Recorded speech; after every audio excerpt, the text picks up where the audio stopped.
My name is Ellie Thompson, and at 67 years old, I never expected to be living with my daughter and her husband. After selling my home, I moved in temporarily with Amanda and Jackson. I noticed the tension building in his eyes whenever I entered a room. That fateful evening when he called me dead weight still burns in my memory. Little did he know about the prenuptial agreement in my desk drawer, the one with my signature as co-funder of everything they owned.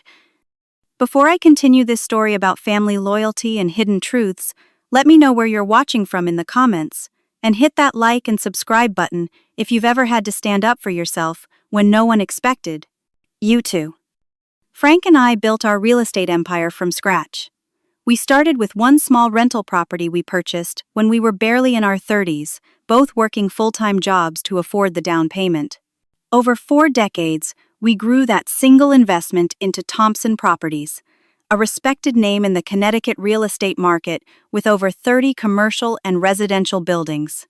Success didn't come easy, but we were a team in every sense of the word. Our daughter Amanda was our only child, born when I was 35 after years of trying. She grew up with privileges we never had, but Frank was adamant about instilling a strong work ethic.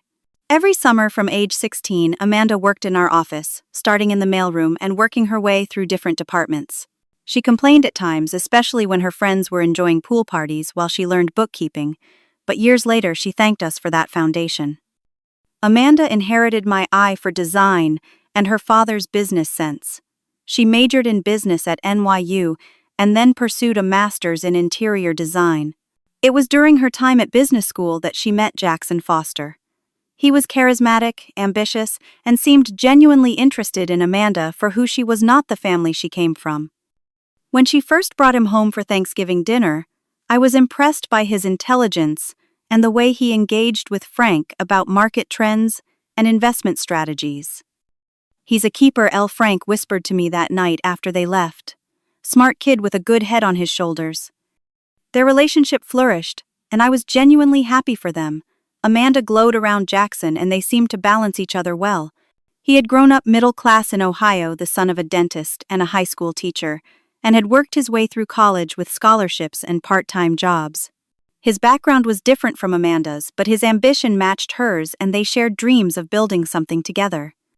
Then, Frank was diagnosed with pancreatic cancer. The battle was swift and brutal. Within 8 months, I lost my partner of 42 years. Amanda was devastated, and Jackson proved to be her rock during that terrible time. He helped with funeral arrangements, stayed by her side during the worst days of grief, and even assisted me with the initial paperwork for the estate. His support during that period cemented my positive impression of him. 6 months after Frank's passing, Jackson proposed to Amanda. They announced their engagement at a small family dinner at my house. Amanda was 31, Jackson 33. The timing felt right, and seeing my daughter happy again after the loss of her father brought me immense relief. Wedding planning began, and that's when Frank's foresight first came into play. Years before his death, we had established a trust for Amanda with certain provisions. One significant clause was that any financial assistance for major life events would come with protective measures. It wasn't that we distrusted Amanda's judgment, but Frank had seen too many family fortunes squandered through divorces and poor planning. "I want to help with the wedding and give you both a start," I told Amanda privately. "But your father and I always agreed on the importance of protecting family assets." Amanda understood immediately. "You mean a prenup, Mom? I get it, and I agree. Jackson will too." To my relief, when Amanda discussed it with Jackson, he was entirely reasonable. "It makes perfect business sense," he said, when we all sat down with my attorney Gerald Hoffman. "I'd want the same protections for my children someday." What Jackson didn't fully comprehend at the signing was that I wasn't just protecting Amanda's inheritance. I was establishing myself as a silent investor in their future ventures, including the house they would purchase and the business Amanda planned to start. I contributed substantial capital, with the provision that my involvement would remain confidential unless certain circumstances arose. Amanda knew, of course, but we agreed. Jackson didn't need to know the full extent of my financial participation. The wedding was beautiful, held at the Hartford Country Club with 200 guests. Amanda was radiant in a gown that reminded me of the one I'd worn 35 years earlier. Jackson looked at her with such adoration that any lingering concerns I had were quieted. They moved into a gorgeous colonial in West Hartford, which I had helped them purchase with a significant down payment, though Jackson believed it had come from Amanda's trust fund. For 3 years I continued living in the large family home Frank and I had shared. It was too big for me alone, with 5 bedrooms and memories in every corner. As Amanda and Jackson settled into married life, I began considering downsizing to a condominium. The maintenance of the property was becoming a burden, and the emptiness sometimes felt overwhelming. When I mentioned selling at our weekly Sunday dinner, I expected Amanda to help me look for a new place. Instead, she offered an alternative I hadn't considered. "Why don't you stay with us for a while, Mom?" she suggested. "We have 2 guest rooms sitting empty, and you can take your time finding exactly the right place instead of rushing." Jackson nodded in agreement. "It makes financial sense too," he added. "You can maximize your sale price without the pressure of buying immediately." I hesitated. Living with newlyweds seemed like an intrusion, but they both insisted. "It's temporary," Mom Amanda assured me. "Just until you find your perfect next home." Little did I know that temporary arrangement would lead to one of the most challenging periods of my life since losing Frank, and ultimately to a confrontation that would change everything. The sale of my home went quickly. The real estate market was hot, and the property's prime location and excellent condition attracted multiple offers above asking price. Within 6 weeks, I was packing 4 decades of memories into boxes, deciding what to keep, what to store, and what to give away. It was an emotional process, letting go of the house where Frank and I had built our lives together. Amanda helped me move, organizing everything with her usual efficiency. She had converted their largest guest room into a comfortable suite for me, complete with a sitting area and private bathroom. Jackson seemed genuinely welcoming during moving day, carrying boxes and assembling the new bookcase they'd purchased for my collection of mystery novels.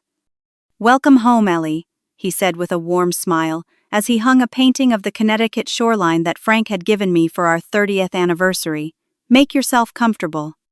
The first few weeks were harmonious. I was careful to maintain their privacy, keeping to my suite in the mornings until I heard them moving about the kitchen. I contributed to household expenses, cooked dinner twice a week, and made myself scarce when they had friends over. I began exploring condominiums in the area, making appointments to view properties that seemed promising. It was subtle at first, the shift in Jackson's demeanor, a tightening around his mouth when he found me in the kitchen. A sigh just audible enough for me to hear when I mentioned a condominium I was considering had fallen through, small comments that could be interpreted multiple ways. "That's the 3rd place that hasn't worked out," he remarked one evening when Amanda was working late. "Almost seems like you're finding reasons to stay." I looked up from my book, surprised. The first had foundation issues, the second was overpriced, and this one received a cash offer before I could even make mine. He shrugged. "Just an observation." Then, with a smile that didn't quite reach his eyes, "No rush, of course." The incidents increased gradually. Jackson began referring to shared spaces as our areas, with an emphasis I couldn't miss. "Could you not leave your magazines in our living room, or we were planning to use our kitchen tonight for entertaining?" Meanwhile, I began noticing troubling patterns in his spending. Amanda had launched her interior design business a year earlier, with my financial backing structured through the trust. She had secured several significant clients and was building a solid reputation. Jackson, meanwhile, had left his job at an investment firm to start his own financial consulting business, which was struggling to gain traction. Yet, despite the disparity in their incomes, Jackson drove a new luxury car and frequently mentioned expensive dinners with potential clients. Once I accidentally opened a credit card statement addressed to Amanda that had been left on the kitchen counter. The balance was alarming, with charges to high-end stores and restaurants I knew Amanda would never frequent. When Amanda was promoted to design a model home for an exclusive new development, Jackson took credit at a dinner party they hosted. I connected her with the developer, he told their friends, while Amanda smiled uncomfortably. One of my clients made the introduction. I knew this was untrue. The developer had hired Amanda after seeing her work at a charity showcase I had encouraged her to participate in. I had covered the costs of her showcase room, which had won first place and garnered significant attention. The developer had approached her directly afterward. 6 months into my stay, I began to feel increasingly uncomfortable. I redoubled my efforts to find a suitable condominium, even expanding my search to neighborhoods I had initially ruled out. When I found a lovely unit in a secure building with a view of Elizabeth Park, I was thrilled. It needed some updating, but the location was perfect, and the price was within my budget. "I'm going to make an offer on the Elizabeth Park condo," I announced at dinner. "It's available immediately, so I could be out of your hair in a month." Amanda looked surprised. "So soon? I thought you weren't in a rush." Before I could respond, Jackson interjected. "Have you had the building inspected? Those older buildings often have asbestos, and that neighborhood has had some break-ins recently." I hadn't heard anything about break-ins in that area, which was known for its safety and proximity to the park. "I haven't seen anything about crime there in the news." "A client just told me about it yesterday," Jackson said firmly. "As your son-in-law, I'd feel terrible if you moved somewhere unsafe. We should look into it more before you make any decisions." The next day, I called Gerald Hoffman, my attorney, and asked him to check crime statistics for the area. As I suspected, there had been no increase in criminal activity. When I mentioned this to Jackson, he dismissed it. "Statistics don't tell the whole story. Anyway, Amanda and I were talking, and we think you should wait until spring when more properties come on the market."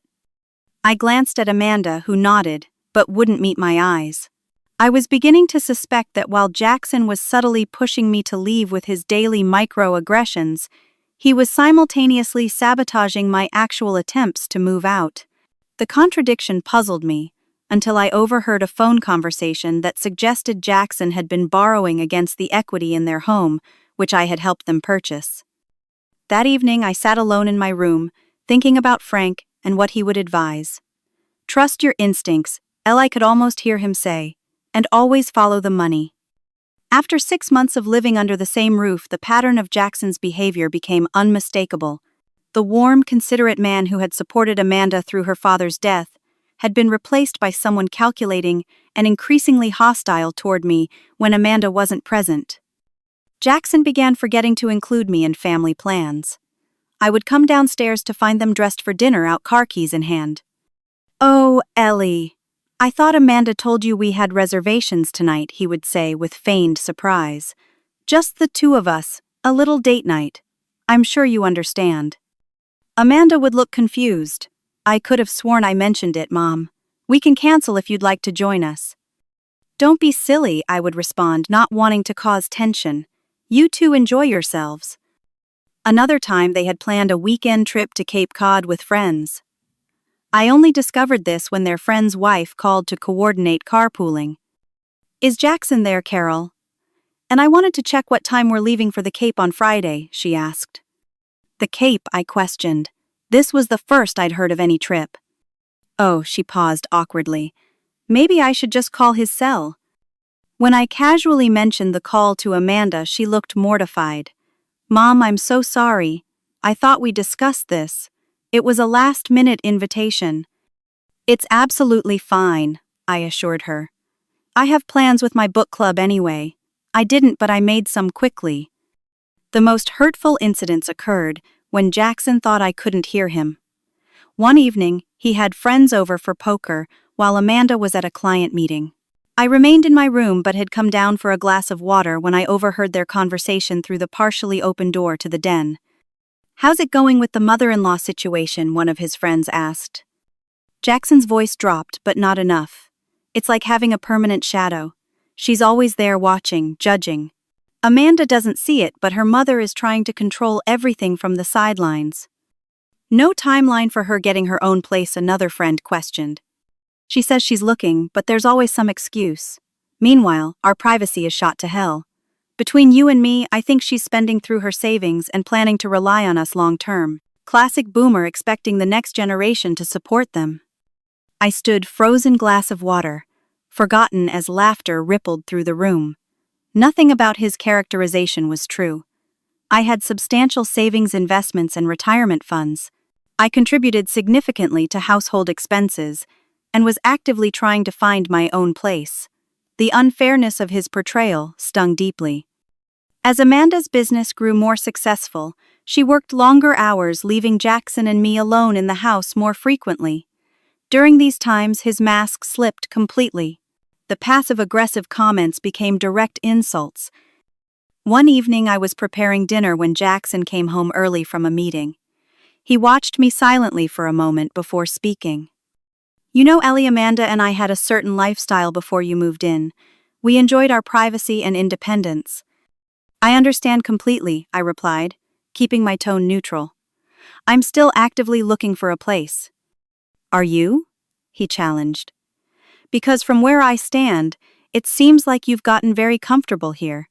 I have to wonder if you're really trying to find somewhere else." "I assure you I am," I said calmly, though my hand trembled slightly as I chopped vegetables. "Here's the thing," he continued, leaning against the counter. "Amanda feels obligated to take care of you. It's putting strain on our marriage and her career. She's too kind to say anything, but I'm not. This arrangement isn't working." I set down the knife carefully. "Have you discussed these feelings with Amanda?" "I don't need to involve her in this conversation," he replied dismissively. "This is between you and me, adult to adult." "I see," I said quietly. "Well, as one adult to another, I think any discussion about my living arrangements should include Amanda. After all, this is her home too." His face hardened. "That's exactly the problem, Ellie. You're driving a wedge between us. Every decision becomes what will make Mom happy instead of what's best for our marriage." The accusation was so unfair, I nearly gasped. I had gone out of my way to minimize my presence in their lives, often eating dinner in my room and declining invitations to join them with friends. Before I could respond, we heard Amanda's car in the driveway, and Jackson's demeanor changed instantly. "Something smells delicious," he said loudly, his voice warm again. "You're spoiling us with your cooking, Ellie." That night I couldn't sleep. Jackson's duplicity troubled me deeply. I decided it was time to consult Gerald Hoffman, not just about my housing situation, but about the entire arrangement. The next morning I called and made an appointment for later that week. Gerald's office had always been a place of comfort and sound advice. Frank and I had worked with him for decades, and he had helped structure all our business dealings and family finances. When I explained the situation with Jackson, including my concerns about his spending and his hostility toward me, Gerald listened carefully. "Let's review your financial involvement with Amanda and Jackson," he suggested. That prenuptial agreement included some specific protections. We spent 2 hours going through documentation. Gerald confirmed what I had begun to suspect: Jackson had been accessing Amanda's business accounts and using funds for personal expenses. As a silent partner in her business, I had access to the financial records, which showed concerning transfers and withdrawals. "This is troubling," Ellie, Gerald said gravely. "He's not just misusing funds, he's putting Amanda's business at risk. These withdrawals could trigger an audit." "Should I tell Amanda?" I asked, torn between protecting my daughter and respecting her marriage. "That's a personal decision," Gerald replied carefully. "Legally, you have every right to intervene as a business partner, but as her mother, I understand your hesitation. Perhaps monitor the situation a little longer while we prepare documentation." I agreed to wait, hoping the situation might improve, or that Amanda might notice the discrepancies herself. But when I returned home, I found Amanda in tears at the kitchen table. "Mom," she asked, looking up with red-rimmed eyes, "is everything okay between you and Jackson? Be honest with me." I sat down beside her, conflicted. "Why do you ask, sweetheart?" "He says you've been cold to him, that you criticize his decisions behind my back." She wiped away a tear. "He thinks you don't believe he's good enough for me." My heart sank. Jackson was not only mistreating me but was actively turning Amanda against me. Still, I couldn't bring myself to tell her what I knew about his financial misdeeds. Not yet. "Amanda, I have always respected your choice in Jackson," I said carefully.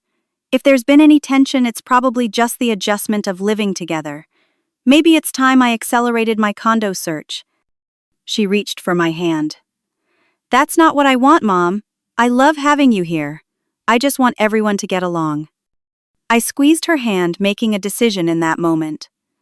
I would find concrete evidence of Jackson's actions before saying anything.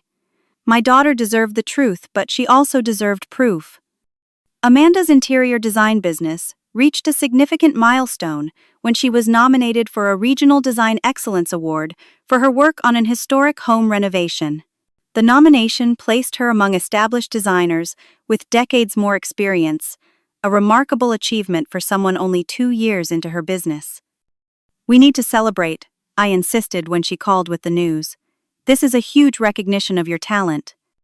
We planned a special dinner at home inviting 4 couples who were close friends along with Gerald Hoffman and his wife. I spent the day preparing Amanda's favorite foods, including her grandmother's lasagna recipe that had been a traditional celebration meal in our family for generations. The evening started wonderfully. Amanda glowed with pride as she showed pictures of the renovation project on her tablet. Her friends offered genuine congratulations, asking detailed questions about her design choices and how she had managed to preserve the home's historical elements while modernizing the living spaces. I noticed Jackson growing quieter as the conversation continued. He had started drinking before the guests arrived, unusual for him, and was now on his 3rd scotch. When he did speak, his comments seemed designed to minimize Amanda's accomplishment. "It helps to have family connections in the business," he remarked after one friend praised Amanda's growing client list. He smiled, but there was an edge to his voice. Ellie's real estate contacts basically handed her a client roster. Amanda looked uncomfortable. "Mom introduced me to a few people, but every project I've won has been through competitive proposals." "Of course, Babe," Jackson said, patting her hand condescendingly. "I'm just saying not everyone gets that kind of head start." I saw Gerald Hoffman watching this exchange with interest, his lawyer's mind clearly noting Jackson's behavior. Carol Wilson, Amanda's closest friend, quickly changed the subject, asking about the award ceremony scheduled for the following month. As the evening progressed, Jackson drank more, and his comments became increasingly bitter. When the conversation turned to their recent vacation to Bermuda, he scoffed. "Paid for by the Bank of Ellie, no doubt," he muttered just loudly enough for several guests to hear. An uncomfortable silence fell over the table. Amanda's face flushed with embarrassment. "Actually," she said quietly, "I paid for that trip with the bonus from the Westmore project." Jackson laughed harshly. "Right, the business that Mommy bankrolled." Gerald cleared his throat. "I think it's time for coffee. Ellie, would you like some help?" Grateful for the interruption, I followed Gerald to the kitchen. "This is worse than you described," he murmured, as we prepared the coffee. "Have you found anything more about the financial situation?" "Not yet," I whispered. "But I'm monitoring it closely." "Document everything," he advised. "Every comment, every incident, just in case." When we returned to the dining room, the atmosphere had lightened somewhat. Someone had suggested a toast to Amanda's nomination, and even Jackson seemed to have moderated his behavior. The rest of the evening passed without further incidents, and I began to hope the worst had passed. After the guests departed around 11, I started clearing the dessert plates. Amanda joined me in the kitchen, looking tired but happy. "It was a wonderful evening, Mom. Thank you for arranging it." "You deserved it, sweetheart. I'm so proud of what you've accomplished." Jackson appeared in the doorway, his expression dark. "Accomplished with your money, right, Ellie?" Amanda sighed. "Jackson, please. Not tonight." "No, let's talk about it tonight." He insisted, his words slightly slurred. "Let's talk about how your mother has her fingers in every aspect of our lives. How nothing we have is really ours because Ellie Thompson is always there pulling the strings." "That's enough," Amanda said firmly. "You're drunk and you're being disrespectful." "Disrespectful," he repeated, his voice rising. "I'm being honest. Your business, our house, even our marriage, it all comes with strings attached. And the puppet master is standing right there." He pointed at me, his finger trembling slightly with anger. "Jackson," I said calmly, "I think this conversation should wait until morning when everyone is clear-headed." "Oh, I'm clear-headed enough, Ellie. Clear-headed enough to see what's happening here. You lost your husband, so you're trying to control your daughter's life instead. But she has a husband now. She doesn't need you interfering." "Mom isn't interfering," Amanda protested. She's been nothing but supportive. Supportive. Jackson laughed bitterly. Is that what you call it? She moved in here and never left. She criticizes my business decisions. She undermines me with my own wife. None of that is true, I said, keeping my voice steady despite my racing heart. I've been actively looking for my own place, and I've never criticized you to Amanda. Lies, he spat. You're a manipulative old woman who can't let go. Amanda's success, you bought it for her. This house, you helped pay for it. You're not supporting us, you're controlling us. Amanda moved between us. Stop it, Jackson. You're way out of line. He pushed past her to stand directly in front of me. I could smell the alcohol on his breath. She's carrying you, old lady, he said, his voice dripping with contempt. You're nothing but dead weight around our necks. The room seemed to freeze. Amanda gasped, her hand covering her mouth. I stood very still, looking directly into Jackson's eyes, refusing to show how deeply his words had cut.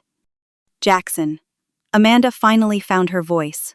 Apologize to my mother right now. He turned to her, his expression suddenly pleading. Can't you see what she's doing to us, Amanda?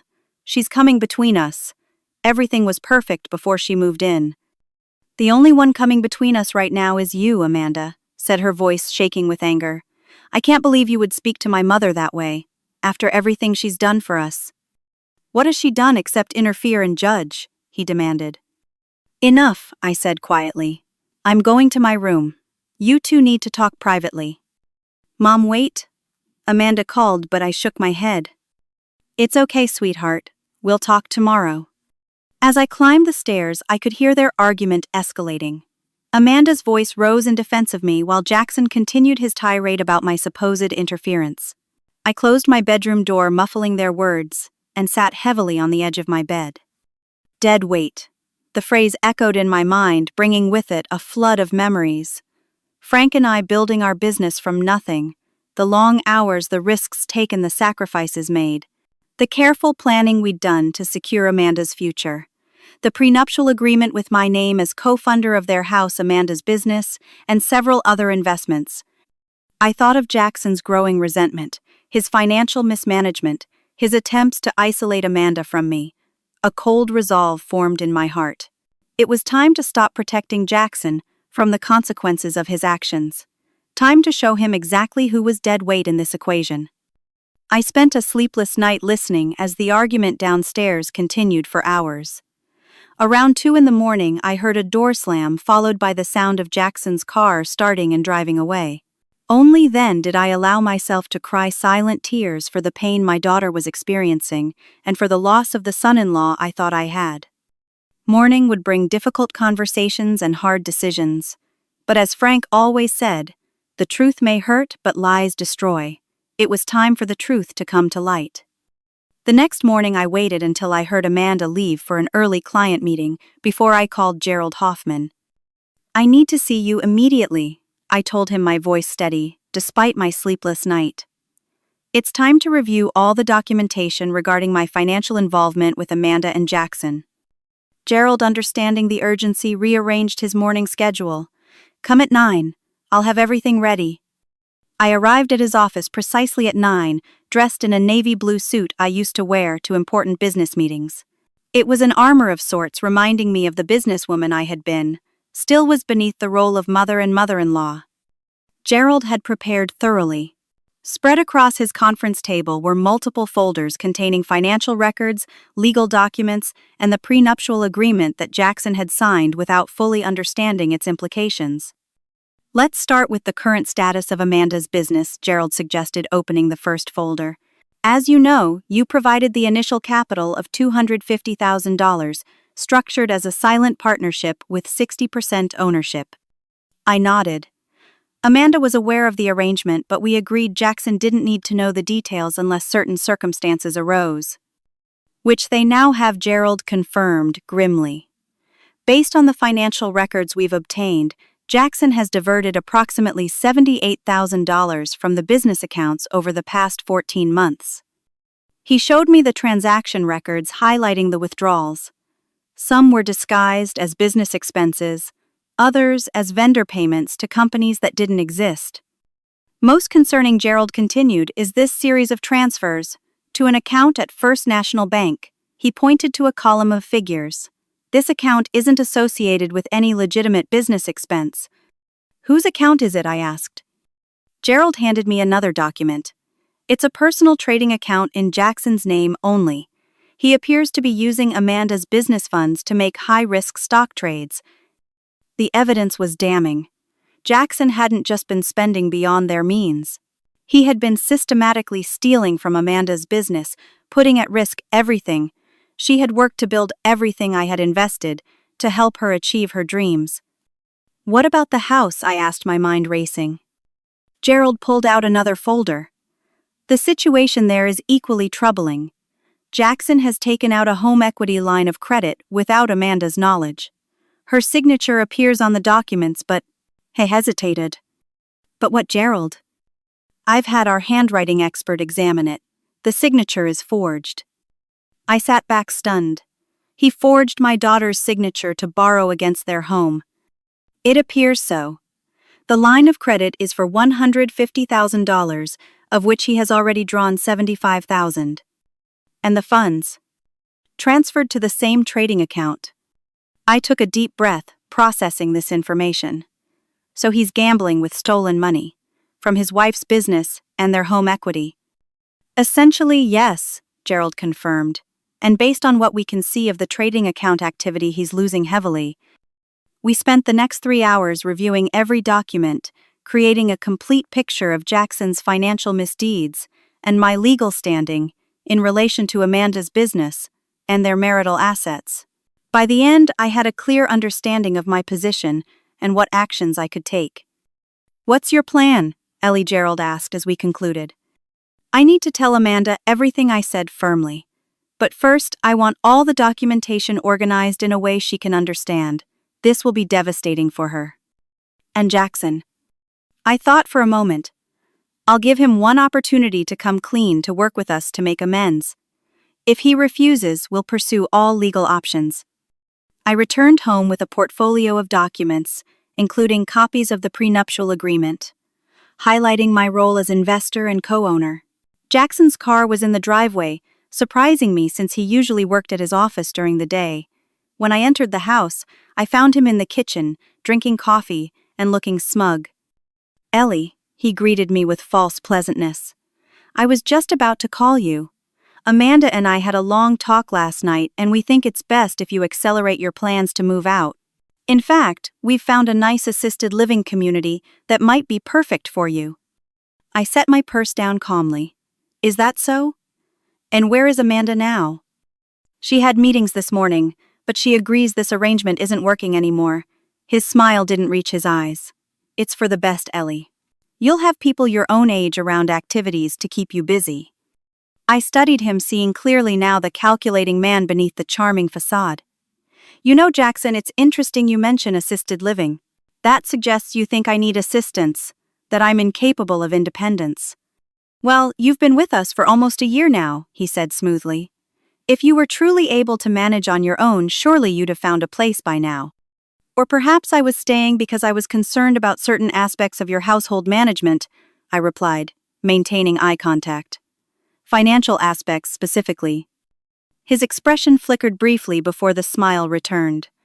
"I'm not sure what you mean, but speaking of finances, assisted living can be expensive. Amanda and I are prepared to help, of course." "That's very generous," I said, matching his false pleasantness, "but completely unnecessary. I think we should have a family meeting this evening to discuss everything openly. Would 6 o'clock work for you?" Jackson looked momentarily uncertain. "I have a dinner meeting with clients." "Cancel it," I said firmly. "This is more important. I'll text Amanda to make sure she's available." Before he could respond, I turned and headed upstairs to my room. I spent the afternoon organizing the documents Gerald had prepared and rehearsing what I would say. At 5:30, I heard Amanda arrive home. Their voices drifted up from below, Jackson's low and insistent, Amanda's responses too quiet to make out. At precisely 6, I descended the stairs with my portfolio. They were sitting in the living room, Amanda, looking tired, and conflicted, Jackson, with an arm around her shoulders possessively. I took a seat across from them, setting the portfolio on the coffee table between us. Thank you both for making time for this discussion, I began formally. Jackson, I understand you believe it's time for me to move to an assisted living facility. He nodded, squeezing Amanda's shoulder. We think it would be best for everyone. Mom, Amanda interjected. That's not exactly what I said. I just think there's been a lot of tension and maybe some space would help. I agree completely about the tension, I said. But before we make any decisions, there are some matters we need to discuss. Financial matters. Jackson shifted uncomfortably. With all due respect, Ellie, our finances are none of your business. That's where you're wrong, Jackson, I said calmly, opening the portfolio. They are very much my business. I removed the first document, a copy of their prenuptial agreement, and handed it to Amanda. Sweetheart, do you remember this document, specifically page 7, section 4? Amanda took the agreement, flipping to the indicated page. She read silently for a moment, then looked up, confusion in her eyes. This says, you're listed as a silent partner and investor. In any business ventures, either of us starts within the first 5 years of marriage, and that you contributed. Her eyes widened. Mom, this says you contributed 60% of the startup capital for any such ventures. That's right, I confirmed, including your interior design business. The $250,000 in startup funding came from me, not from your trust fund, as you told Jackson. Jackson snatched the document from Amanda's hands. This can't be right. The money came from Amanda's inheritance. No, I said firmly. That was the story we agreed to tell. The funding came directly from me, with the provisions outlined in that agreement which you signed. You tricked me, he accused, face flushing. No one tricked you, Jackson. You signed a legal document without reading it carefully. That's not trickery. That's poor business practice. I turned back to Amanda. There's more you need to know, sweetheart. I handed her the folder containing the evidence of Jackson's misappropriation of funds from her business. As she read through the documents, her expression changed from confusion to disbelief to anger. Jackson tried to interrupt several times, but I silenced him with a raised hand. Let her read, Jackson. She deserves to know what's been happening. When Amanda finally looked up, there were tears in her eyes. You've been taking money from my business accounts, $78,000, for stock trading. Jackson's demeanor changed instantly. I can explain, Amanda. I was trying to grow our investment portfolio to secure our future. By stealing from me, she asked incredulously. By forging my signature on a home equity loan. His head snapped toward me. You told her about that too. I told her the truth, I said simply. All of it. I reached into my desk drawer and pulled out one more document, the final piece of evidence. It was the deed to their house with my name listed as co-owner with a 60% interest. And here's one more truth you need to understand, I said, placing the deed on the coffee table. This house isn't just yours. I own the majority of it. Jackson stared at the document, then at me, shock giving way to fury. You manipulative bitch. You've been controlling everything all along. Jackson, Amanda gasped. No, I've been protecting my daughter and my investment, I corrected him. And good thing I did, considering you've been embezzling from her business and mortgaging assets you don't fully own. I sat back watching as the full implications of his situation dawned on Jackson's face. He was not in control. He never had been. And now he had a choice to make. So what happens now? He asked, his voice hoarse. You throw me out. Ruin me. That depends entirely on you, I replied evenly. You have two options. 1. You work with us to repay every cent you've misappropriated, commit to complete financial transparency going forward, and agree to counseling, both personal and marital. And option 2, he asked warily. We pursue legal action for the embezzlement and forgery, which would likely end your career and possibly result in criminal charges. The room fell silent as Jackson absorbed my words.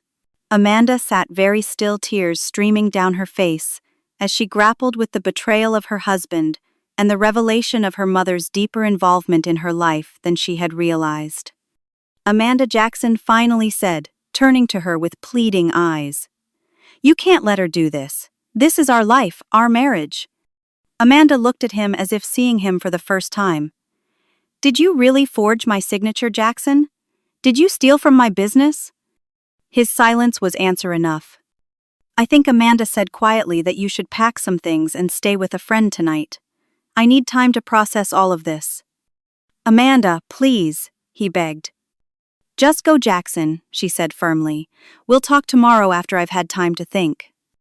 Defeated, Jackson stood and walked slowly toward the stairs. At the doorway, he turned back to me. You planned this all along, didn't you?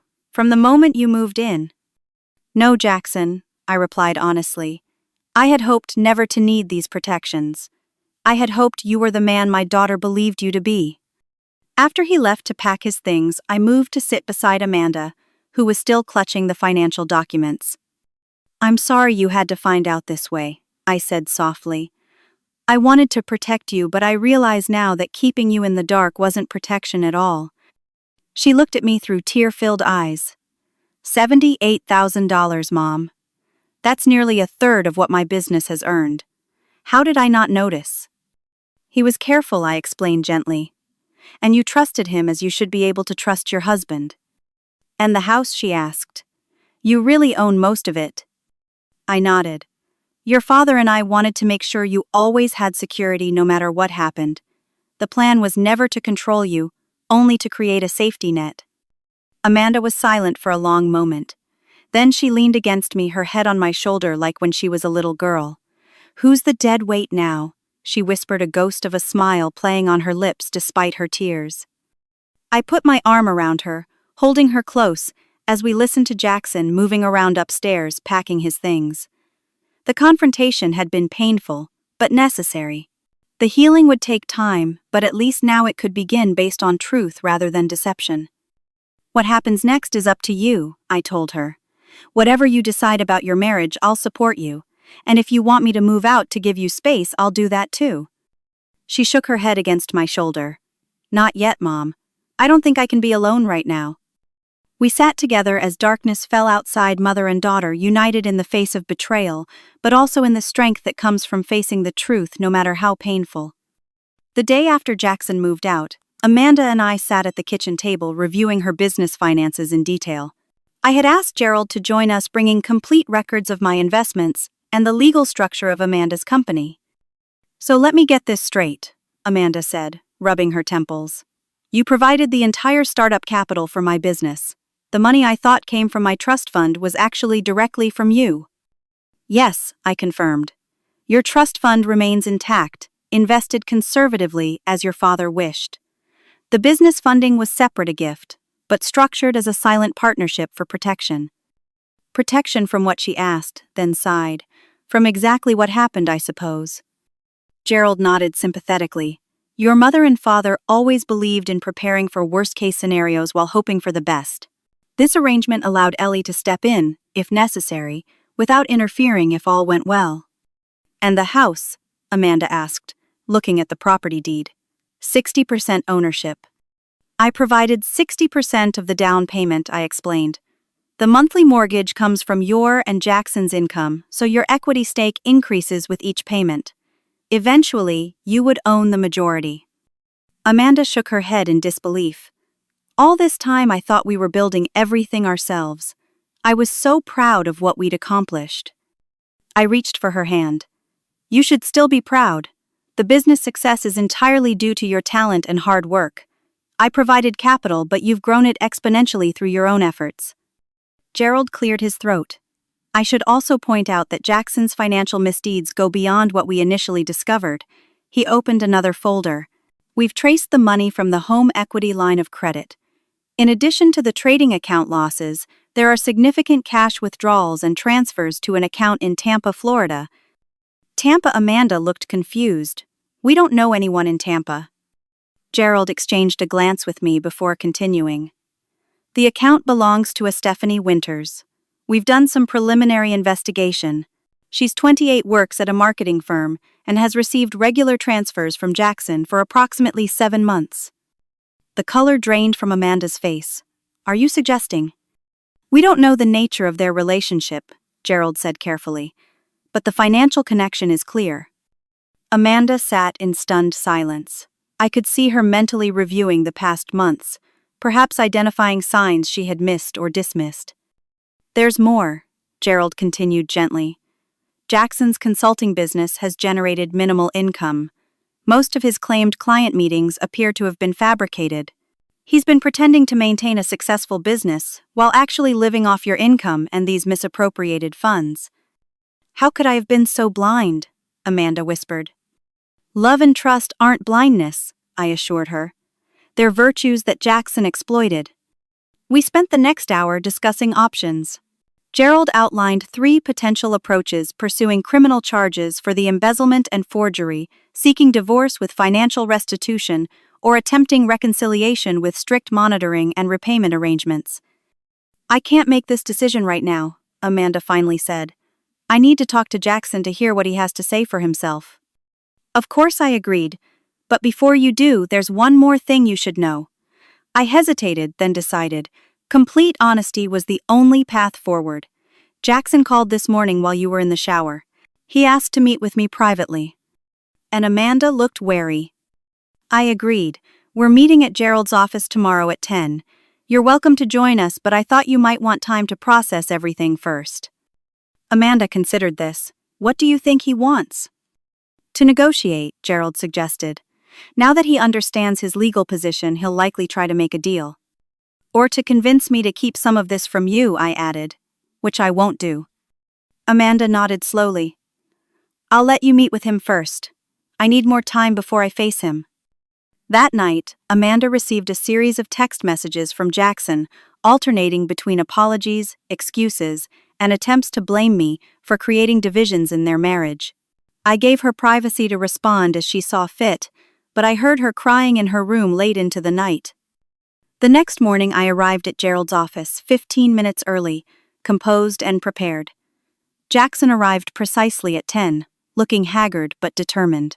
He had changed from his usual polished business attire to jeans and a sweater, an attempt perhaps to appear humbled. "Ellie," he greeted me stiffly. "Gerald." "Jackson," Gerald replied formally. "Please take a seat." Jackson sat across from us, hands clasped on the table. "I appreciate you meeting with me." "What can we do for you, Jackson?" I asked directly. He took a deep breath. "I want to discuss how we move forward from here, how I can make amends and save my marriage." "That begins with complete honesty," I said. "About everything, including Stephanie Winters in Tampa." His eyes widened slightly, before his expression settled into resignation. "You've been thorough." "Yes," Gerald confirmed. "We have a clear picture of the financial improprieties. What we don't have is an explanation." Jackson was silent for a moment, seemingly weighing his options. Finally, he spoke. "After my first business venture failed, I was desperate to prove myself. Amanda's success was growing, and I felt diminished. The money was there accessible, and I convinced myself I could double it through investments, pay it back, before anyone noticed, and establish my own success." "And Stephanie Winters?" I pressed. His shoulders slumped. "A mistake. It wasn't serious. I was feeling inadequate, and she made me feel important, successful." "By spending my daughter's money on her?" I asked sharply. "I know how it sounds," he acknowledged. "I have no excuse. I got caught in a spiral of lies and couldn't find a way out." "And now," Gerald asked, "what are you proposing?" Jackson leaned forward earnestly. "I want to make full restitution. I'll get a real job, pay back every penny. I'll go to counseling, marriage therapy, whatever Amanda wants. I love her, Ellie. I made terrible mistakes, but I want to save our marriage." I studied him carefully. "Why should we believe you now, after months of deception?" "Because I have nothing left to hide," he said simply. "You've uncovered it all. I'm asking for a chance to rebuild trust, knowing I'll be under scrutiny every step of the way." I considered his words, looking for signs of the manipulation he had shown throughout our relationship. What I saw instead was a man stripped of pretense, facing the consequences of his actions. "This isn't my decision," I said finally. "It's Amanda's. She alone can decide if your marriage is worth saving." "But you'll influence her," Jackson pointed out. "She respects your opinion." I'll support whatever choice she makes, I replied. But I won't pretend this will be easy or quick. Trust once broken is difficult to rebuild. We discussed practical matters. Jackson would provide full documentation of all accounts, submit to financial monitoring, and begin making repayments immediately. He would move into a small apartment, attend counseling, and meet with Amanda only when she was ready. Before he left, Jackson turned to me. For what it's worth, Ellie, I am sorry. Not just for the financial issues, but for how I treated you. The things I said, he trailed off. Dead weight, I reminded him, the words still stinging. That's what you called me. He nodded, unable to meet my eyes. I was wrong. Completely wrong. After he left, Gerald looked at me questioningly. Do you think he's sincere? I don't know, I admitted. People can change when they hit rock bottom, or they can just become better at hiding their true nature. Time will tell. When I returned home, Amanda was waiting anxiously. I recounted the meeting in detail, including Jackson's apology and his request for a chance to rebuild their marriage. Do you believe him, Mom? She asked, her voice small. What I believe doesn't matter, I said gently. What matters is whether you believe in the possibility of rebuilding trust, and if that's what you want. Amanda was quiet for a long time. I don't know yet, she finally said. I loved him so much, but now I wonder if I ever really knew him. That evening, Amanda called Jackson and arranged to meet at a neutral location the following day. She returned from that meeting with red-rimmed eyes but a sense of resolve. He's moving his things out this weekend, she informed me. He'll stay in an apartment downtown. We're going to try counseling, but I've made no promises beyond that. That seems wise, I said carefully, taking time to process everything. Over the next 3 months, a new routine emerged. Amanda threw herself into her work, finding solace in her design projects. Jackson began a legitimate job at a financial services firm, making regular repayments into Amanda's business account. They met weekly with a marriage counselor, and occasionally for dinner afterward. I watched my daughter navigate this difficult period with growing admiration. The pain had not broken her, it had revealed her strength. She managed her business with new attention to detail, implemented financial controls Gerald recommended, and maintained professional composure despite the personal turmoil. Jackson, for his part, seemed genuinely committed to making amends. He accepted the humiliation of financial oversight, attended both individual and couples counseling, and never once complained about the repayment schedule, which would take years to complete. As for me, I finally found a condominium that suited my needs, a 2-bedroom unit in a secure building with a community of active seniors. It was close enough to visit Amanda regularly, but far enough to give her the space she needed to rebuild her life with or without Jackson. The day I signed the purchase agreement, Amanda helped me celebrate with a quiet dinner at home. Are you sure about this, Mom? She asked. You know you're welcome to stay as long as you want. I'm sure, I assured her. It's time for me to have my own space again, and for you to have yours. She smiled sadly. I'm going to miss having you here. I'm only 15 minutes away, I reminded her. And you have a key to come and go as you please. We sat in comfortable silence for a moment before Amanda spoke again. Thank you, she said simply, for everything. For the financial protection, yes, but more importantly for showing me what strength looks like. I reached across the table to squeeze her hand. You've always had that strength inside you. Sometimes we just need a reminder of what we're capable of. As I packed my belongings in preparation for the move, I found myself reflecting on Jackson's cruel words that night. Dead weight. How wrong he had been. The weight I carried wasn't a burden, but a foundation carefully built over decades, strong enough to support my daughter when her own foundation threatened to crumble. Whether Amanda and Jackson would ultimately reconcile remained uncertain.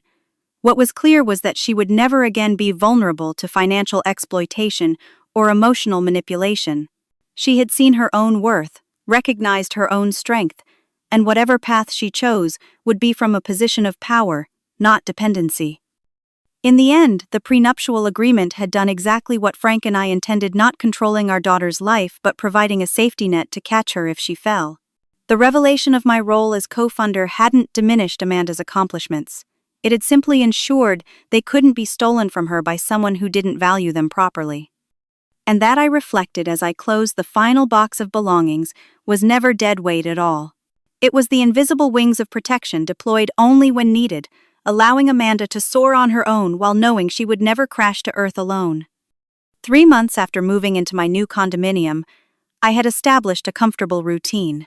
My space was cozy but elegant, decorated with cherished items from the home Frank and I had shared, along with new pieces that reflected this chapter of my life. Each morning, I walked in the nearby park, joined often by neighbors who had become friends.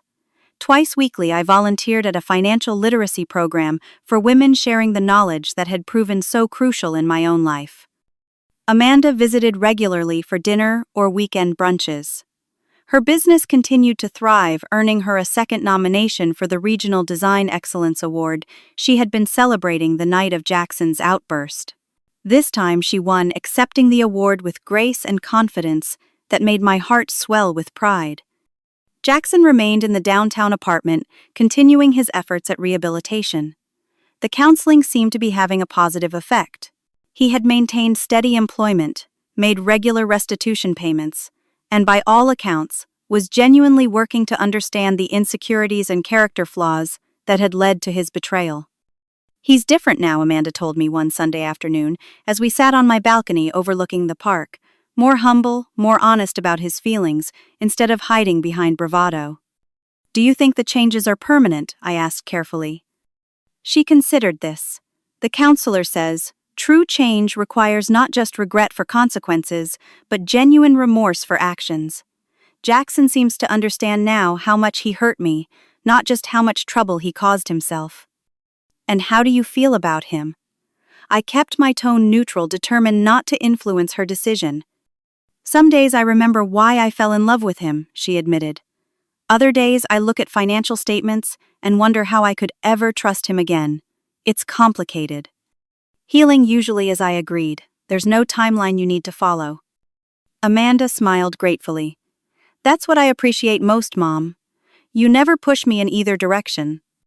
The truth was, I had my own opinions about Jackson's reformation, but I kept them to myself. This was Amanda's marriage, her life, and ultimately her choice. My role now was not to direct but to support, not to decide, but to strengthen her ability to make her own decisions. Meanwhile, I was rediscovering aspects of myself that had been dormant since Frank's passing. I joined a book club, took a watercolor painting class, and even went on a few coffee dates with Harold, a retired architect who lived in my building. Nothing serious had developed, but the companionship was pleasant, a reminder that life continues to offer new experiences at every age. 6 months after the confrontation, Amanda called with news. "Jackson and I are trying a trial reconciliation," she announced. "He's moving back in this weekend on a probationary basis." "How do you feel about that?" I asked. "Cautiously optimistic," she replied. "We've done a lot of work in counseling. I've been clear about my boundaries and expectations. And Gerald has put financial safeguards in place that would make embezzlement impossible." "I'm proud of you for approaching this thoughtfully," I told her. "Whatever happens, you're making decisions from strength, not vulnerability." The trial reconciliation progressed gradually.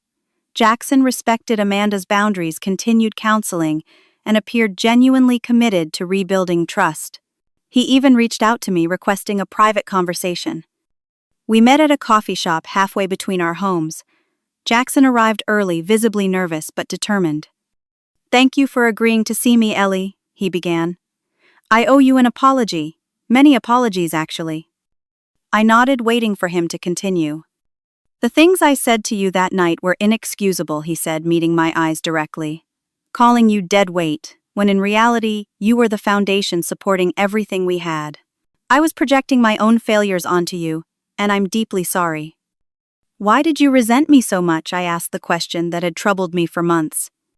He considered this thoughtfully. "I think I saw in you everything I wasn't. Successful, financially secure, respected. You built something real with Frank while I was pretending to be successful. Your presence reminded me daily of my inadequacy, so I tried to diminish you to feel better about myself." His self-awareness surprised me. Perhaps the counseling had been more effective than I'd thought. I understand now how much Amanda and I owe you, he continued. Not just financially, but for the values you instilled in her, the strength you modeled. I'm trying to become worthy of her trust again, and I hope someday to earn back some measure of yours as well. Trust is earned through consistent actions over time, I said carefully. Words are important, but they're just the beginning. I understand, he nodded. I'm committed to the long process, however long it takes. As we parted, I felt a cautious optimism. People can change when they truly confront their failings. Whether Jackson's transformation would endure remained to be seen, but the effort appeared genuine. 1 year after the confrontation, Amanda hosted a small dinner party to celebrate the anniversary of her business. Jackson was there quieter than in the past, more supportive of Amanda's accomplishments. Gerald and his wife attended along with several of Amanda's clients and friends. I watched my daughter move confidently through the room, secure in her professional identity and personal strength. Later that evening, as guests departed, Amanda pulled me aside. I have news, she whispered, eyes bright with excitement. I'm pregnant, due in September. Joy surged through me. Oh, sweetheart, that's wonderful. We weren't planning it yet, she admitted, but it feels right. Jackson and I have done so much healing work this past year. We're in a good place now. As if summoned by his name, Jackson appeared beside us. He placed a gentle hand on Amanda's shoulder, the gesture both protective and respectful. Amanda told you our news, he asked, a tentative smile on his face. She did, I confirmed. Congratulations to you both. We were hoping, Jackson said hesitantly, that you might help us set up a trust for the baby. Something like what you and Frank established for Amanda. I want our child to have that same protection. The irony wasn't lost on me. The very financial structures Jackson had once resented he now sought to replicate for his own child. It was perhaps the clearest indication of how much he had changed. I'd be honored, I told them. I'll call Gerald next week to get started. In the quiet of my condo that night, I reflected on the journey of the past 18 months.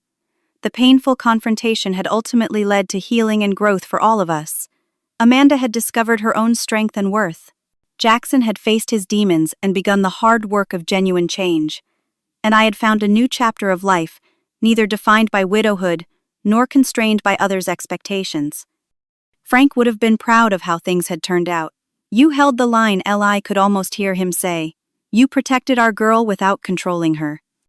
The prenuptial agreement that had triggered such drama had done exactly what it was designed to do, not prevent failure, but ensure that failure wasn't catastrophic, not dictate choices, but preserve the freedom to make them.